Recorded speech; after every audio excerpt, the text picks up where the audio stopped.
Before we get started, I just heard late this afternoon that Al Smith's mother passed away. Oh, So, a moment of silence. Yes.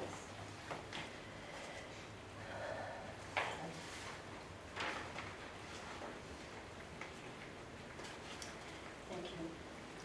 Public input.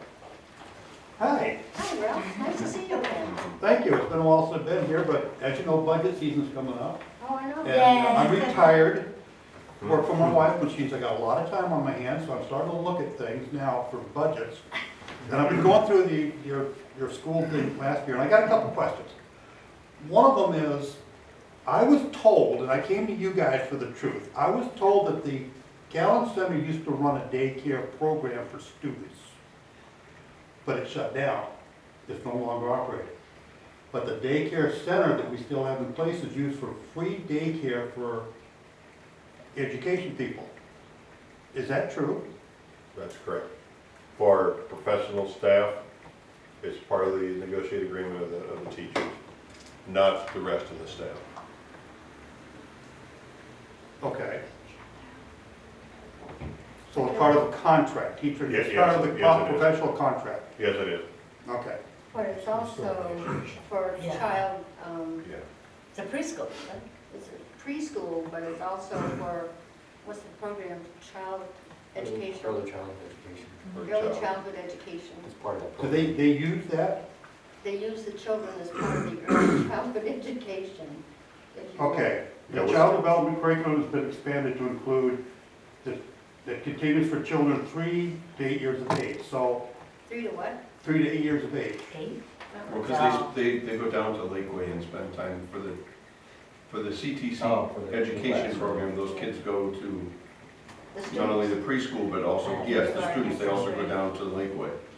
Yeah. And they actually do some interaction with high school age as well, Right. because that CTE program is a teacher ed program. It's not just early childhood anymore, but originally it was. Okay. But this daycare center over here is no longer used for educational purposes. It's used for free daycare center for contracted No. individuals. No. No. No, it's So it is used for educational purposes. yeah, It's part of the program. It's part of the program. It's Right. both, yeah. It's both. Okay, what type of program? That's for the early development, childhood early development? Yeah, it's part of the CTC programs, the early childhood education / teacher ed class. So the kids who are in the preschool are actually part of, the students who are in the class, the kids who are in the preschool are part of the class, part of their understanding of learning. It's like a lab, Okay. is the best way to describe it. and the preschool is open enrollment on basically a Yes. first come, first served basis. Not just for staff. There may be some staff children that are there, but there's also other children from our community, the parents that aren't affiliated with the school district. And there's a tuition associated with it, like there would be any other child care center. Okay, is it self-funding, that center, or does it come out of the budget? Like, is there a line item or someplace in the budget It that could, pays for some those? of the expenses with that associated do come out of the budget. There's not enough income generated to support, if that's what you're asking. It Yeah, is- if it it's is- self-supported. No, But the revenue is also a budget line. Okay. yeah, that's a good question. No, because we have several paraprofessionals who work there, there's supplies and so on. Yeah, Yeah, so there's a cost associated with There is. that. And it's not self-sufficient, it's not earning its own keep. Yeah, it's not self-sustaining. Okay, so it's part of it's coming out of the budget. The other thing I want to bring up is, years ago, there was some talk, and it's starting to come back up again, about consolidating the 2 school libraries and the town library, okay, at the high school. This was the talk years ago, that the high school would become the town school library open year-round. Right now, we pay for 3 full-time librarians in this town. The 2 school librarians are costing us salary alone $131,000 for 2 school librarians. And then we got the town cost. What I can't see is what the libraries are costing us to operate, because every line item in here has got a portion of the library added into it. So how can I find out exactly what the two libraries are costing the taxpayers? The separate lines you see in there are the classroom libraries, and not the library per se. Each classroom has its own bookshelf and things like that, Oh, for that classroom. okay. So where would you find the library cost and exactly what it's costing us to run two full-time libraries? Down in the 2000 section. 2,000? Because I didn't see it in here anywhere. I thought that might be listed as media specialist. Oh, so this is the library? Yes. Okay, so this is the cost of running two full-time libraries? Okay. Yes, and the other things you see up on the general item in the classroom. This one here where it says library audio visual. Yeah. These are That's classroom in classrooms. libraries. Okay. So anyway, we're back to looking at combining all the libraries, trying to, into one library in town and trying to eliminate at least two libraries. Because we're paying, the town taxpayers pay for 3 full-time libraries at pretty good salaries, so.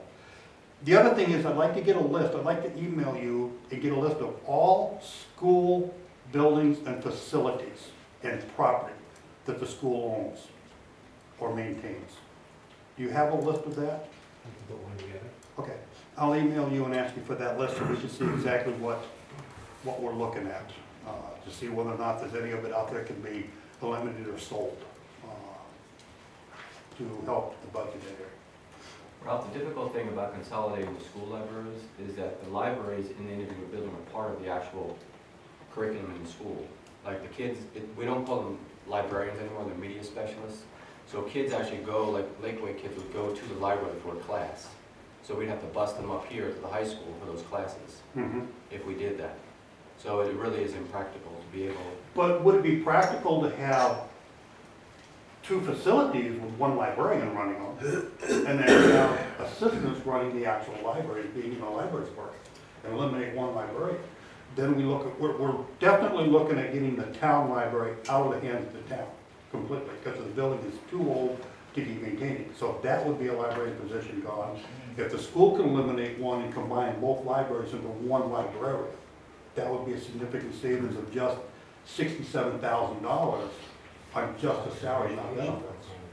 So these are some of the things that we're looking at. But I believe the Department of Ed says that you need a full-time librarian for a certain number of students. It does say that.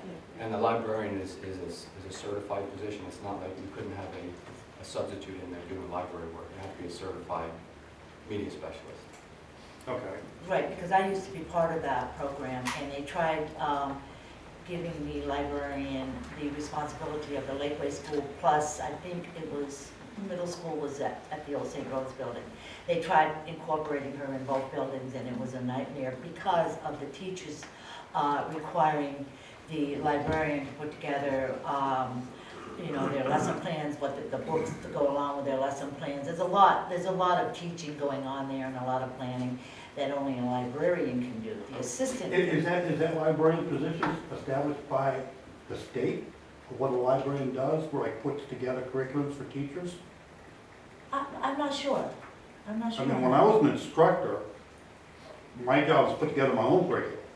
And put it together and get my class ready, get the classroom ready. I had to do everything on my own. But we didn't get any librarians involved in that. So I'll take a look at the state laws and see what they say about librarians and what the job functions of a librarian. And that's it. I'll email for that facilities list. That's all I have. Thank you. Okay, thank you, Michelle. Okay, next on the agenda is approval of the July 20th school board meeting minutes. Do I hear a motion? So moved.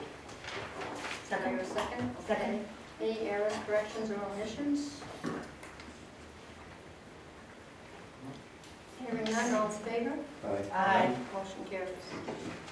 Motion to approve the July 31st school board work session. So moved. Do I hear a second? Second. Any errors, corrections, or omissions? Hearing none, all in favor? Aye. Motion carries. Okay, manifests are down at the end of the table. Audit acceptance. because the school board is supposed to accept reports from different people, we've got our audits, I don't know how many has digested the whole thing yet. Parts of it. But we just need a motion, I guess, to accept the audit as written and filed. So moved. Is there a second? Second. All in favor? Aye. Motion carries. Okay, Dr. Nylas, update on Governor Sununu's visit. We're doing some follow-up on that, and haven't heard back from Jared. I've called and left messages and emails, so we're still working on seeing what's up with that. I haven't heard any confirmation from anybody else in the town that that's happening, but it could be. I'm not sure the scale of it yet. As for the letter, I think we need to get it sent off, so I'll make a few more changes. I know there's some suggestions, I think good suggestions, that maybe we, or in the letter that I take a little bit more of a truncated approach at the beginning of it, try to summarize it a little bit better, main parts, and then maybe in a separate document, or at least after that, go into the oral or the history of the school. So I'll try to do that. Let you know, I'll ask you maybe to come in and give it a sign, or sign it. Patty will have it, and we'll get that sent off. So, yeah, it's a step forward. I'll say this email when I send it out. It'll be important to read it carefully, because I think a lot of what's in there will form the basis of what I'll take out to the community going forward, and asking other people to sign a similar letter, perhaps, or a letter of support for building a.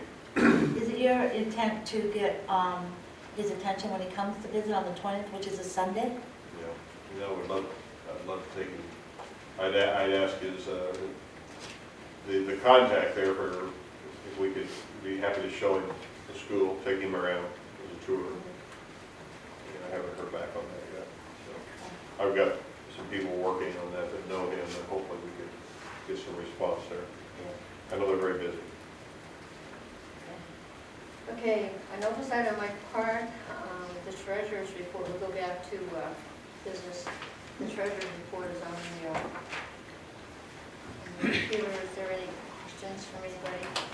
Or Tom, you want to explain anything? Just that the month and the year to date are the same. It's not coincidental, it happens every July.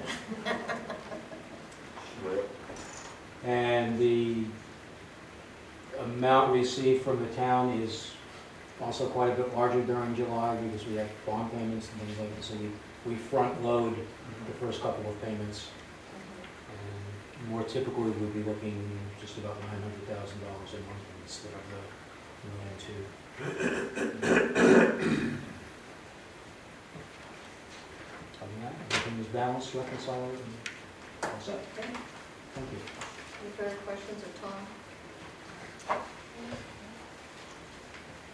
Committee reports, personnel, is, We need to schedule, like I said the last meeting, we haven't done it, so we'll look to Steve and find a good time to schedule a meeting.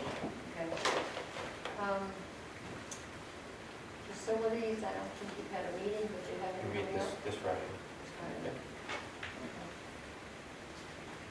All right, so with that being said, the policy committee's been working on the cues. I guess. Yes. Yeah, I don't know. It's the only way we meet. Non-discrimination, that policy has been revised. Everything that's in red is new. There's a couple of places that were struck out in red as well, just to accommodate the changes. And we had to add one in there about we can't discriminate against any employee who is a victim of domestic violence, harassment, sexual assault, or stalking. You have a chance to read that. You can accept it for a first reading. So moved. Second? All in favor? Aye. Okay. The next one is procedural safeguards non-discrimination on the basis of handicap, disability.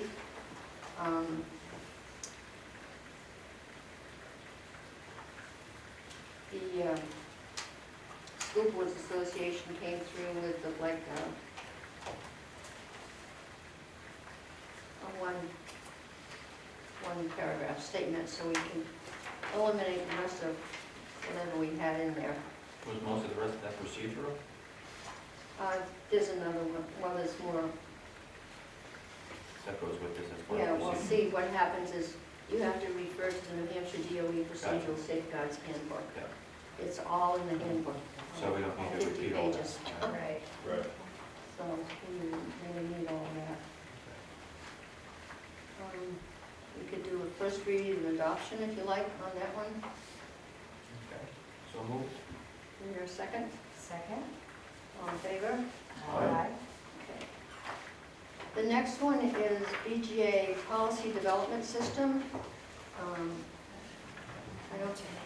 I think we've had this for a while, but it's pretty outdated. So we went through it and made a few changes, like put in a statement of purpose, a statement of policy,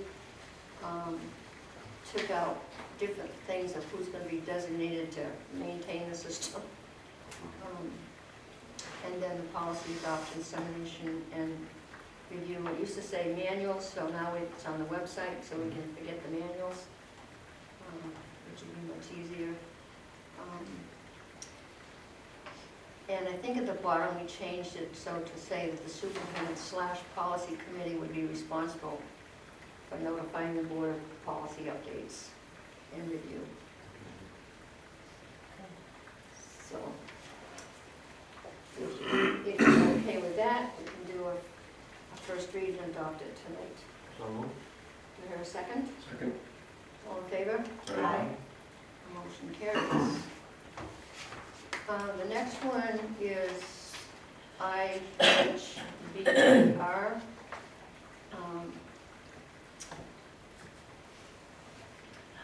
And I think we had a long one on that, I can't remember, but anyway, basically, we only need the federal law that states it's 20 USC. It talks about the state education agency, state agency, and local, that we will establish and maintain procedures in accordance with, to ensure that children with disabilities and their parents have safeguards with respect to the provision of appropriate public education.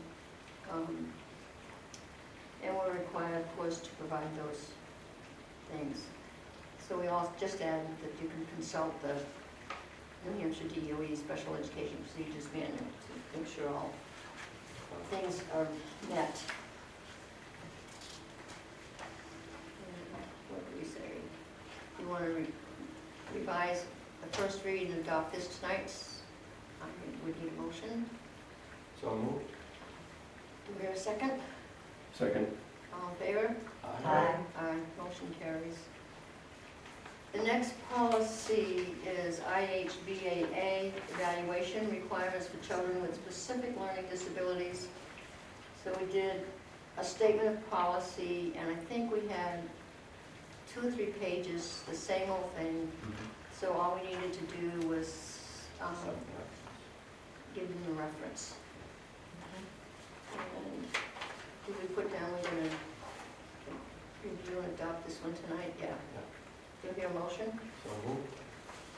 Do you hear a second? Second. All in favor? Aye. Motion carries.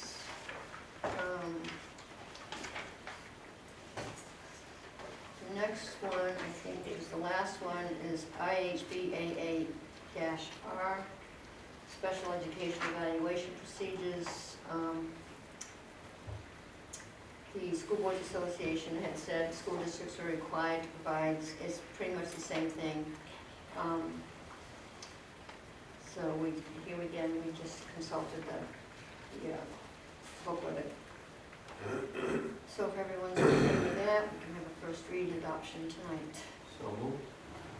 So you're a second? Second. All in favor? Aye. Aye, motion carries. Humor items. Real next week. Yep. Superintendent, oh. No, we have something else in there, is this gonna be for public or non-public? Non-public, it's negotiations. Okay. Superintendent's report is next. Okay, just to put the dates down, the start of the school year is not that far off, August 22nd, teacher's work day. Unbelievable, huh? Yeah, 23rd, the faculty and staff will all be together at the high school, middle school, high school cafeteria. You're invited for that. That'll be similar to last year. There'll be a little light breakfast and welcome from the board, chair. When did you say that was, Steve? I'm sorry. That is the 23rd, August 23rd. August 23rd, thank you. Yep, so that's a Wednesday, 7:45 start time. Then we'll have a few things else we'll be doing that morning. We're having a few of the announcements and references to things that we do every year with respect to laws and procedures and so on.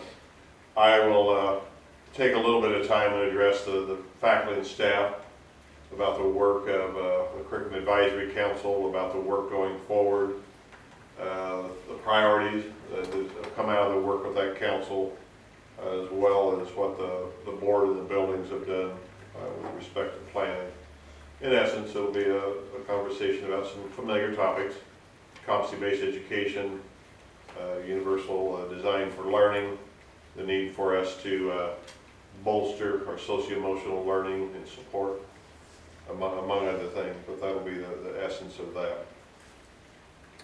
Following day is building staff development, and the first day of school is the 29th, when students will report. So it's coming fairly quickly, and I think, again, I think you'll see certainly everybody coming back from vacations or little breaks or whatever, and hitting the ground running pretty hard as we go forward. This morning, Ann was in attendance. We had our second of our meetings with the town, the school in the town. Today the topics were fuel bids, projected fund balances going forward, and then communicating the work of these meetings. And today it was a good gathering. Skylar was here to represent the selectmen, as was Mr. Dorsett, the town manager, and then Steve Kelly was here, and also Diane Cummins was here, along with Karen Noyes. Wow. And Tom and I, and Ann, so it was a good group. And I think we talked a lot about the projector, or the future meetings, the topics of those, but I think the big conversation centered on budget. When will we know where the year we just finished, where we stand there? We're a little ways off from any solid information there. We talked a little bit about the current year's budget that we're in now, and again, that some of the projections that we're working with on that. And then I think it was a good open conversation about the importance to communicate, to work together, to make sure to the extent possible that we plan and plan and try to manage the tax rate and our budgets accordingly. So that was a good first meeting, I thought, or second meeting actually. Next meeting will be September 13th, 2017. MS1 information, probable school and town unreserved fund balances, and the effect on the tax rate estimate, or some of the topics that are on that particular agenda. We did send out the notice to all parents, so we had the email addresses of at least on our volunteer background check procedures. We're also reaching out to those that we know will be doing early